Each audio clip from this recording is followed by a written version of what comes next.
LKG കൊണ്ടുവന്ന് ചേർത്ത്. അപ്പൊ ഞാൻ ആദ്യം പറഞ്ഞ കാര്യം pre-KG പഠിപ്പിക്കണ്ടെന്ന് പറഞ്ഞാൽ അവള് പാർക്കിൽ വരുമ്പോൾ വന്നാൽ മതി, നേരത്തെ പറഞ്ഞ പോലെ. അപ്പൊ എനിക്ക് പഠിപ്പിക്കണ്ട, pre-KG പഠിപ്പിക്കുകയേ വേണ്ട, LKG തൊട്ട് നിങ്ങൾ അക്ഷരങ്ങളോ കാര്യങ്ങളോ പഠിപ്പിച്ചാൽ, പക്ഷെ pre-KG ബുക്ക് എടുക്കരുത്, പേന എടുക്കരുത്, മെയിൻലി നോ ഹോംവർക്ക്. ഇതാണ് ഞാൻ പറഞ്ഞ കണ്ടീഷൻ. അപ്പൊ മോള് വന്ന് 2-3 ദിവസം കഴിഞ്ഞ് വീട്ടിൽ വന്നിട്ട് ട്വിങ്കിൾ ട്വിങ്കിൾ പാടി.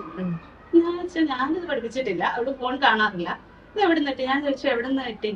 അത് അന്ന് ആരായിരുന്നു? അഖില മാം ആയിരുന്നു. അഖില മാം പഠിപ്പിച്ചു.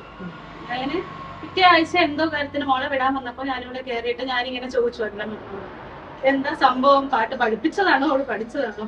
അപ്പോഴാ പറയുന്നത്, ഇവള് LKG അന്ന് താഴെയാ ക്ലാസ്. LKG പഠിപ്പിക്കാതിരിക്കുമ്പോ ഇവള് ഈ പ്ലേ ക്ലാസ്സിൽ നിന്ന് നുഴഞ്ഞു കയറി LKG പഠിക്കുന്നതാ സംഭവം. അപ്പൊ അതുപോലെ തന്നെ ഇവിടെ LKG ഞാൻ പറഞ്ഞു ഹോംവർക്ക് കൊടുത്തു വിടരുത്, എന്നെ കൊണ്ട് പറ്റില്ല. അവിടെ വെച്ച് പഠിപ്പിക്കുന്നത് നിങ്ങൾ എന്താന്ന് വെച്ചാൽ പഠിപ്പിച്ചു, ഹോംവർക്ക് വേണ്ട. കാര്യം ഹോംവർക്ക് വേണ്ട, അധികം ബർഡൻ വേണ്ടെന്ന് വിചാരിച്ചിട്ടാണ് ഞാനൊരു മോണ്ടിസോറി സ്കൂളിലാക്കിയത്. അല്ലെങ്കിൽ നമുക്ക് വേറെ വലിയ സ്കൂളിൽ ചേർത്താൽ വലിയ കുട്ടിയായി പോകും, എനിക്കൊരു ടെൻഷൻ ഉണ്ട്. കാര്യം ഇവിടെ ഉള്ള ഒരുവിധം വലിയ സ്കൂളിലെല്ലാം ഈ 4ാം ക്ലാസ് വരെ, അതായത് pre-KG to 4ാം ക്ലാസ് ഒരു സെക്ഷനാണ്. അപ്പൊ ഈ ടീച്ചേഴ്സ് കുട്ടികളെ കാണുന്നതെന്ന് പറഞ്ഞാൽ ഈ 4ാം ക്ലാസ്സിലെ കുട്ടിയുടെ മെച്യൂരിറ്റിയാണ് അവർ ഈ കുഞ്ഞു കുട്ടികൾ പ്രതീക്ഷിക്കുന്നത്, തിരിച്ചല്ല. സത്യത്തിൽ തിരിച്ചാണ് വേണ്ടത്, പക്ഷെ അത് എപ്പോഴും തിരിച്ചാണ്. എന്തേലും അവർക്ക് ക്ലാസ്സിൽ ഒരബദ്ധം പറ്റുമോ, എന്തെങ്കിലും ചെയ്യുമ്പോൾ മറ്റവർക്ക് കൊടുക്കുന്ന അതേ ശിക്ഷാ രീതി ഇവർക്ക് കൊടുക്കുമ്പോൾ നമുക്കത് അക്സെപ്റ്റ് ചെയ്യാൻ പറ്റില്ല. അതുകൊണ്ടാണ് ഞാൻ വലിയ ക്ലാസ്സുകൾ ഇല്ലാത്ത ഒരു സ്കൂളിൽ കൊണ്ട് ചേർത്തത്. അപ്പൊ ഇവിടെ എനിക്ക് സ്പെഷ്യലായിട്ട് തോന്നിയെന്ന് പറഞ്ഞാൽ, നമ്മൾ പാരന്റ്സ് അല്ലെങ്കിൽ കുട്ടികൾ എന്താണോ റിക്വസ്റ്റ് ചെയ്യുന്നത്, ഓരോ കുട്ടികൾക്ക് അനുസരിച്ചാണ് അവർ പഠിപ്പിക്കുന്നതായാലും കളിപ്പിക്കുന്നതായാലും ഈവൻ ആക്ടിവിറ്റീസ് ആയാലും അത് കുട്ടികളെ ബേസ് ചെയ്തിട്ടാണ്. അല്ലാതെ ഒരു ക്ലാസ്സിന് അവരെല്ലാരും UKG-ലല്ലേ, അപ്പൊ എല്ലാരും ഇപ്പൊ അക്ഷരം പഠിപ്പിക്കുമ്പോ എല്ലാവർക്കും ഒരേ അക്ഷരം ഒരേ ദിവസം, എല്ലാവർക്കും ഒരേ റൈമുകൾ, അതല്ല ഇവിടെ.